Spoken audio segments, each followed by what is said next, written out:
Olá, assombrados! Eu sou a Ana Paula e vou contar um relato para vocês neste tipo ao vivo de hoje. E aí, tudo bem? Eu espero que esteja tudo bem. Já vou pedindo para você deixar o seu like neste vídeo e não se esqueça de fazer aquela visitinha à nossa loja virtual, a lojaassombrada.com.br. Combinado? Então, beleza, bora pro relato. O relato de hoje é este daqui, As Pérolas. Vamos ver do que se trata. Oi, Ana, tudo bem? Meu nome é Fulana. E eu tenho um relato sobre a minha falecida bisavó. Ela era mãe do meu avô materno. Ela sempre teve problemas com relacionamentos abusivos e nunca foi uma mãe de verdade para o meu avô, obrigando-o a morar com pessoas desconhecidas desde os seus 10 anos. Seu pai, primeiro marido da minha bisavó, morreu em um acidente de carro enquanto bêbado. E seu padrasto, segundo marido, morreu de causas naturais no começo dos anos 2000. Pouco antes ou pouco depois que eu nasci, se me lembro bem. Todo mundo adorava esse segundo. Diziam que era uma pessoa querida e que cuidava muito bem da minha mãe e das minhas tias. Anos após a sua morte, a minha bisavó começou a ficar doente, tanto fisicamente quanto mentalmente. Ela começou a morar com os meus avós e a minha avó teve que cuidar dela no dia a dia. Minha avó teve que cuidar dela no dia a dia, apesar delas nunca terem se dado bem. Eu nunca cheguei a vê-la doente, já que eu sempre morei longe da minha família. Em 2017, a minha avó estava me visitando e deixou a minha bisavó com o restante da família. Em um certo dia, estava eu mexendo no celular de madrugada, quando de repente eu vejo uma figura preta atrás da porta. Foi tudo muito rápido, mas eu senti alguém me olhando. Do nada me bateu uma sensação de medo e tristeza. Eu fiquei muito mal mesmo e não sabia nem o porquê. Eu não sabia nem o porquê. Fui até o quarto da minha mãe e pedi para deitar com ela. No dia seguinte, me acordaram avisando que a minha bisavó havia falecido na madrugada anterior. Porém, a história não acaba por aí. No ano seguinte, eu fui para a casa da minha avó para passar um tempo, mesmo lugar onde havia cuidado da minha bisavó. Estava lá me arrumando para sair quando escutei gritarem o meu nome umas 4 vezes. Era a voz de um homem e eu estava no último andar do prédio. Entretanto, aquela voz parecia vir de dentro. E eu respondi, o quê? Pensando que tinha sido alguma das minhas tias. E uma delas respondeu, que foi? Vindo da direção oposta ao som. Eu me assustei e perguntei se ela tinha me chamado, e ela disse que não. Fui até a varanda procurar alguém na rua, algo que pudesse explicar aquela voz. Quando me virei para entrar, eu vi o reflexo da minha bisavó me encarando através do vidro da porta da varanda. Foi rápido, mas eu consegui ver o seu rosto perfeitamente. A cara magra e os olhos profundos. Apesar disso, eu não pensei muito sobre o assunto. Certa manhã, me acordaram para sairmos para almoçar. Eu estava dormindo no mesmo quarto que uma das minhas tias e ela estava dormindo ao meu lado quando eu acordei. Me revirei na cama por uns 5 minutos até que resolvi acordar de vez e me levantar. Quando levantei, minha tia não estava do meu lado como antes e me questionei como que ela havia levantado sem eu escutar. Me levantei, abri a porta do quarto e me deparei com um corredor vazio e escuro, quase que percorrido por uma névoa. O que era estranho, pois, ao mesmo tempo que estava tudo vazio, eu escutava as vozes da minha família ao fundo, como um som abafado em um banheiro. Chamei por eles, sem resposta. Fui até a sala e vi uma mulher olhando para a janela. Quando cheguei perto, vi seu reflexo no vidro e era minha bisavó, encarando a parte de fora, que nada mais era que só neblina.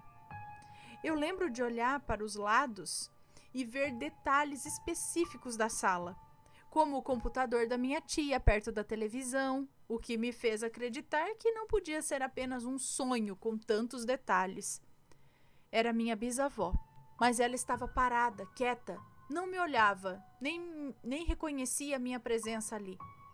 Ela estava mais magra que a última vez que tinha visto. Estava com as mesmas olheiras profundas e parecia perdida. Logo depois descobri que ela realmente havia emagrecido muito antes de falecer por conta de sua doença e estava muito acabada. Entretanto, eu não sabia disso antes daquele dia e não havia há anos. Quando eu estava prestes a tocá-la, escutei um barulho. Me virei e um homem mais velho estava vindo da direção do corredor e carregava uma caixa de sapatos, que derrubou no chão logo após. Tudo aquilo não parecia normal e eu tinha consciência, mas desse homem eu não senti medo. Me senti segura com ele.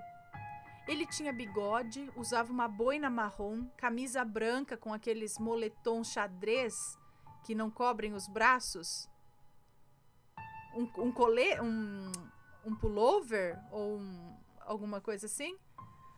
Camisa branca com pullover, não é?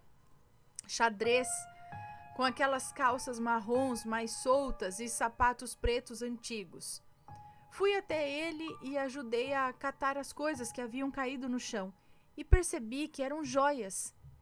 Lembro especificamente de um colar de pérolas que se quebrou e se espalhou pelo chão. O que eu peguei um por um, né? Peguei pedrinha por pedrinha, pérola por pérola e coloquei dentro da caixa. O homem começou então a falar comigo. Ele disse assim: "Você precisa ajudá-la. Ela precisa superar isso. Deixar ela seguir em frente. Você precisa ajudar ela. Ela precisa superar isso. Deixar ela seguir em frente. Ela tem muito medo das coisas daqui." E eu respondi: "Como assim? Do que ela tem medo? Da gente?" E no mesmo momento escutei barulhos de copos quebrando na cozinha e me virei. O homem também olhou e disse: "Existem muitas coisas além de vocês nessa casa." Aí eu levantei e corri para o quarto conforme o barulho da cozinha aumentava. Fechei a porta e me joguei na cama, coloquei o lençol por cima da minha cabeça, apertei os olhos. Quando abri de novo, o quarto estava iluminado, sem toda aquela neblina e aquele breu sinistro. E a minha tia já estava de volta ao meu lado. Ao contar isso para minha avó, ela me mostrou a foto de um cara e perguntou se era parecido com o que eu havia visto. Respondi que sim, era idêntico. Ela respondeu que era o padrasto do meu avô, que apesar de também ter os seus problemas, era uma pessoa muito boa. Me lembrei na hora de como eu não tinha sentido medo com ele e como eu tinha conversado com ele normalmente. Minha avó então me contou de uma caixa de joias que o meu avô guardou depois da morte dela, onde também tinha um colar de pérolas, pelo qual minha bisavó aparentemente tinha muito amor e carinho. Ela sempre foi uma pessoa muito materialista. Aquela foi a última vez que eu senti a sua presença também. Mas aquilo me fez pensar: será que tudo aquilo significou que o meu avô precisava jogar fora as coisas dela e deixá-la partir? Que aquilo estava prendendo ela ali? E o que eram aquelas coisas que a deixavam com medo? São perguntas que eu não sei responder até hoje.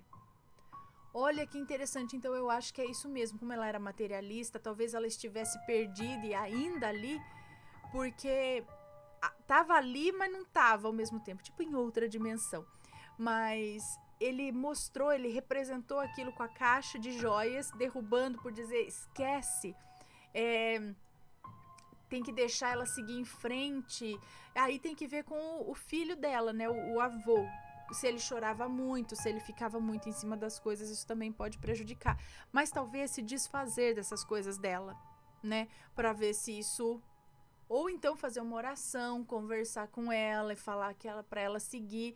E agora sim, dependendo, acredito que no nível de vibração dela, como ela era muito materialista, vai saber, assim, sei lá, o que tinha ao redor dela eram seres no astral que não são muito legais. Então ela estava perdida aqui, presa aqui, com seres que não são muito legais ao redor dela, por conta do padrão vibratório dela, sei lá, talvez. E talvez ainda querendo as coisas materiais, entendeu? Talvez seja isso, não sei. Quem entende melhor das coisas aí, deixem os seus comentários sempre com respeito, por favor. Esse foi o relato de hoje, espero que tenham gostado. Um grande beijo, a gente se vê no próximo relato. Fui!